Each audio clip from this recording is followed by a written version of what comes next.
everyone, welcome back to the channel. Today I've got a Formula 1 video for you guys because this weekend is the Jeddah Grand Prix and the second to last race of the Formula 1 season. And this weekend is a huge deal because it is, as of course I said, the second to last race of the season, and it is the last race of the Formula 2 season, for which former F3 driver Jack Doohan has been promoted to F2 for the last race. So very odd that he's been promoted now and rather not the end of the season. Although, who am I to judge? If he's been that good, then surely he deserves to be there. Anyway, also, this weekend's rather monumental for two other big reasons. One, today, Thursday at the time of recording, Sebastian Vettel held an all-women's karting race because the human rights laws over in Saudi Arabia are pretty bad. Like, it's only been 4 years since women have been allowed to drive a car. Yeah, driving a car has only been allowed for women since 2017 in that country. So today, Sebastian Vettel has organised an all-women's karting race, which, frankly, is phenomenal. Like, I'm so happy that he did that. Like, Seb and Lewis are definitely the most activist drivers on the grid, so I'm very happy to see that they're up to their old tricks again of being activists. So good to see that from you two. Like, I'll admit I have always liked those two for that aspect of them especially. I'll admit Seb in his early years, of course, wasn't a big fan of him because of, well, he was a little bit arrogant, but he's definitely grown out of that now. So I'm very glad to see that Sebastian Vettel and Lewis Hamilton are very much championing for the human rights over there. In fact, Lewis Hamilton's even said that he isn't fully comfortable racing there, but of course he doesn't really have much of a choice because it's on the calendar. So yeah, he said if he had the choice he wouldn't be racing there, but now he has to, so he is. And of course he is still championing the LGBTQ rights, retaining his rainbow flag helmet from the last race, so that's amazing to see. Like, I'm very happy to see that he's kept that in this race as well, because of course LGBTQ rights there are very bad as well, so I'm glad to see that he's kept that. As for Seb's, I'm not actually too sure.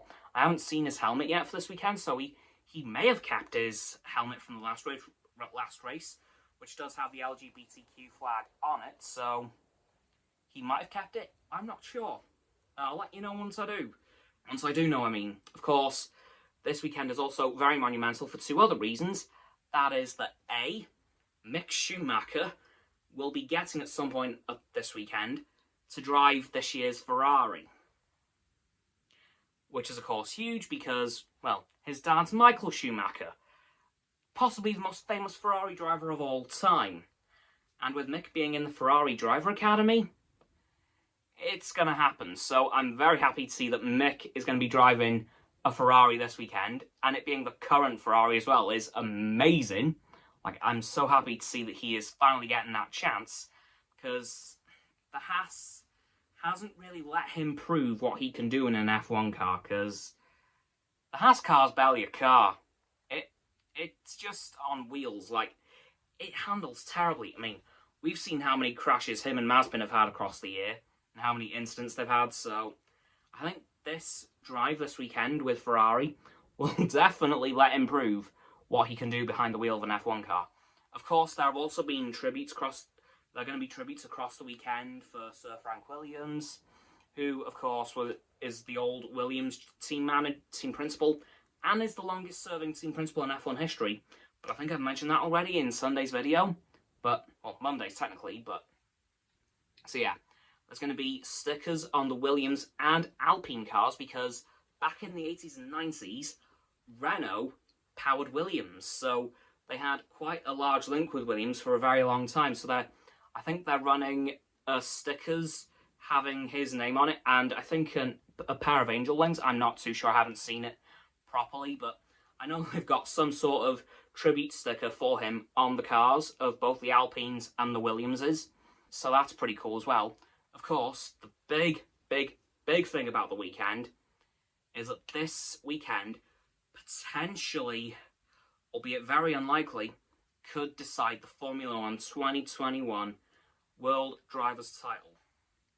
Because there are a few ways for Max Verstappen to win this weekend, as I mentioned, but the main big thing about it is Max Verstappen needs to get and 18 has to score 18 more points than Lewis Hamilton this weekend, which can only happen if he comes first or second, and Lewis finishes out the points if he comes in second, or if Lewis finishes way down the order if he wins. So it is very unlikely that Max Verstappen could clinch the title this weekend, but it is mathematically possible for him to do so. So what happens, happens. If he wins, congratulations. If he doesn't win, well, let's hope that Lewis Hamilton can claw it back at the next race, because unfortunately for Lewis, I don't believe there's a way for him to win this weekend. If there is, though, my apologies. I will leave a link to a website that I follow called WTF1. You might have even seen them here on YouTube, and they do have a couple of charts explaining all the ways that it could happen this weekend. So if there is a way for Lewis to win, I'll leave that in the description so you guys can go see it for yourself. But of course, this is going to be the second to last race of the season, with next week being the finale. Now, I can't wait for either of these races. It's going to be phenomenal. I will no doubt have a heart attack at some point between this weekend and next. And that's it for this video. So, as always, don't forget to like the video, subscribe to mine, Roxanne's and Frost's channels. The links are in there, in the description. My sub button is down there. Yeah, that big red one, unless you've already subbed. Then it's grey. Thanks for that, by the way. And once you've done that, don't forget to click all three of our bell icons to get all three sets of our notifications. Comment as well, because why not? And let me know what you think of everything that's going on this weekend and how excited for it you all are. Once you've done that too, don't forget to follow me on all my social medias. The links will be in the description in the link tree. I will also be going live again on Stereo this Sunday for the Astoundcast. Once you've done that too, don't forget to follow Roxanne on her blog and Frost on his Instagram, which will be in the description below my link tree. And lastly, of course, don't forget to share this video with all of your friends so they can join the infinite loop of liking, subscribing, commenting, following, and sharing, and around and around and around that loop. I'll see you guys tomorrow with another video. Goodbye.